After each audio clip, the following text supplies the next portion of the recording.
बिस्मिल्लाहिर्रहमानिर्रहीम। अस्सलाम वालेकुम to everyone, welcome to my channel Khan technical school. आज की इस वीडियो में आपको बताएंगे कि पाकिस्तान और न्यूजीलैंड के मबैन जो मैच हुआ वो डेक लुइस मेथड के तहत पाकिस्तान जीत चुका।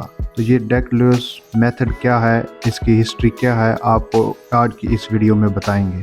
मुख्तलिफ खेलों में जीत या हार के हतमी फैसले तक रसाई के लिए गैर रवायती तरीके और कानून मरतब किए गए हैं।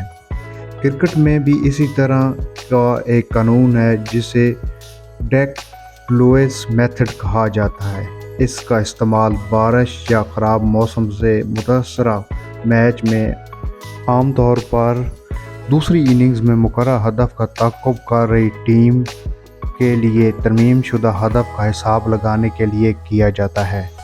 इस कानून के बानी बरतानिया के टोनी लुइस और फ्रैंक डकवर्थ की मुश्तरका कोशिशों के अमल के नतीजे में आया। इस कानून का पहली मरतबा इस्तेमाल 1996 टू 1997 इंग्लैंड और जिम्बाब्वे के दरमियान खेले गए मैच में किया गया और जिम्बाब्वे की टीम को 7 रन से फातह करार दिया गया था। बाद में आईसीसी ने बाज़ाब्ता तौर पर इसे 2001 से वनडे मैचेस में नाफिज कर दिया और अब इसे T20 के मुकाबलों में भी इस्तेमाल किया जाता है। आमतौर पर यह समझा जाता है कि डेकवर्थ लुइस काफ़ी पेचीदा कानून है जिसे आम इंसान नहीं समझ सकता। हत्ता कि कई ममालिक के क्रिकेटर कप्तान भी कई दफ़ा इस कानून को ना समझ पाने की शिकायत कर चुके हैं। लेकिन हकीकत ये है कि इसे समझने के लिए इल्म रियाजी की किसी आला डिग्री की ज़रूरत नहीं, बल्कि चंद अदाद शुमार को सामने रख कर मामूली ज़रब और तकसीम के ज़रिए इसको बआसानी समझा जा सकता है।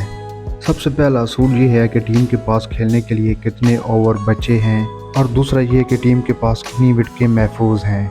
इन दोनों ज़राए में से किसी एक में भी कमी वाक़या होने की सूरत में टीम की रन्स बनाने की सलाहियत कम हो जाती है।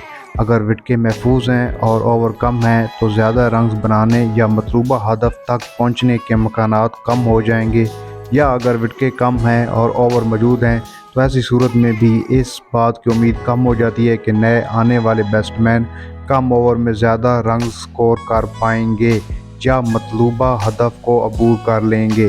लिहाजा टीम की रन स्कोर करने की सलाहियत बुनियादी के मजमूए पर मुनहसर होती है। ये ज़राए जिस तनासब में मौजूद होंगे मतलूबा हदफ को उतनी ही आसानी से अबूर किया जा सकेगा। डकवर्थ रिसोर्सेज के तौर पर मकरूज़ा ज़राए को एक टेबल में पेश किया गया है। ये टेबल विकेटों के नुकसानात और ओवर के कम होने की वजह से परसेंटेज और लुइस इन ज़राए के मजमूआ के फ़ीसद में वाक़या होने वाली कमी के फ़ीसद को ज़ाहिर करता है। जब किसी मैच के शुरुआत के बाद उस मैच को रोका जाता है मौसमी ख़राबी की वजह से, तो ऐसी सूरत में तरमीम शुदा हदफ का तयन करना पड़ता है। DL मौजूदा ज़राए या बचे हुए ज़राए को मद्देनज़र रख कर इस हदफ का हिसाब लगाता है। अगर मैच में दूसरी इनिंग्स के दौरान खलल पैदा होता है तो हदफ में कमी की जाती है, और अगर पहली इनिंग्स के दौरान मैच रोकना पड़ता है तो हदफ में इजाफा किया जाता है। आईसीसी के ज़ाब्ते के मुताबिक डेक लुइस मेथड का इस्तेमाल उस वक्त किया जाता है जब दोनों टीमें पर स्कोर कम अज़ कम 20 ओवर का खेल मुकम्मल कर चुकी हों। टेबल की मदद से हासिल किए गए ज़राए के फ़ीसद की बुनियाद पर नए हदफ का तयन किया जाता है जिसे पर स्कोर में ज़ाहिर किया जाता है। अगर दूसरी इनिंग्स में बैटिंग करने वाली टीम इस हदफ से आगे निकल चुकी होती है तो उसे फातह करार दिया जाता है, और पाकिस्तान और न्यूजीलैंड के मैच में भी इसी तरह हुआ।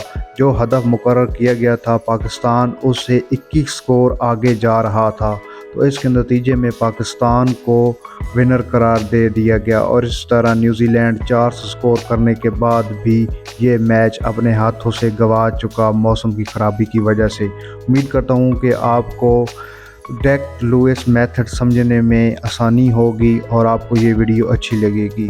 अल्लाह निगहबान।